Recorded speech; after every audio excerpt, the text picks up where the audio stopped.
Hello friend, જય શ્રી કૃષ્ણ. બજારમાં મળતી ખજૂર ડ્રાયફ્રૂટ ચીક્કી કરતાંય એકદમ સરસ ને તેને ટક્કર મારે તેવી આપણે ખજૂર ડ્રાયફ્રૂટ ચીક્કી બનાવશું.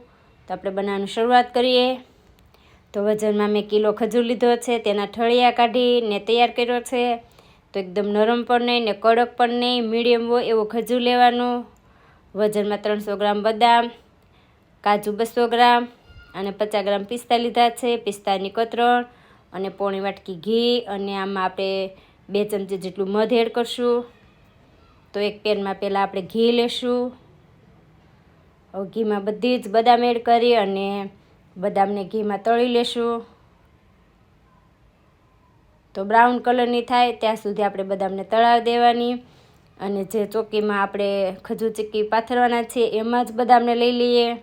તો આ રીતની સરસ બ્રાઉન કલરની થઈ જાય ત્યાં સુધી બદામને તળાવી દેવાની.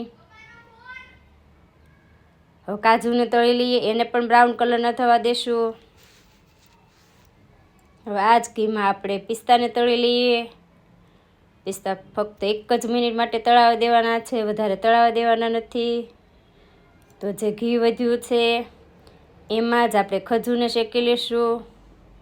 તો ખજૂર એડ કરશું. તો ગેસની ફ્લેમ મીડિયમ રાખી અને તાવી થતી આ રીતે બરાબર મિક્સ કરતા જઈશું, હલાવતા જઈએ. તો એકદમ નરમ થાય ત્યાં સુધી આપણે ખજૂરને થવા દેશું.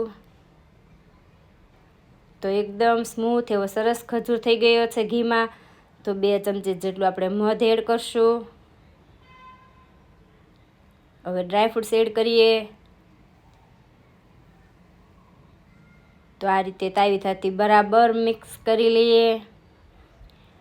એકદમ સ્મૂથલી બંને મિક્સ થઈ જાય એ રીતે આપણે મિક્સ કરશું. ગેસની ફ્લેમ બંધ કરી અને આપણે આ મિશ્રણને નીચે ઉતારી લઈએ અને આ બધું જ મિક્સ થઈ જાય એ રીતે તાવી થતી હલાવી લેશું. તો સરસ મિક્સ થઈ ગયું છે.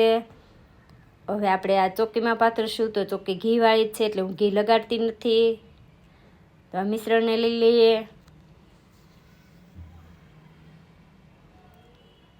હવે આ ચોકીમાં એકદમ સરસ રીતે તાવી થતી મિશ્રણને પાથરી દઈએ. વચ્ચે જગ્યા ના રહે તે રીતે સરસ રીતે પાથરશું.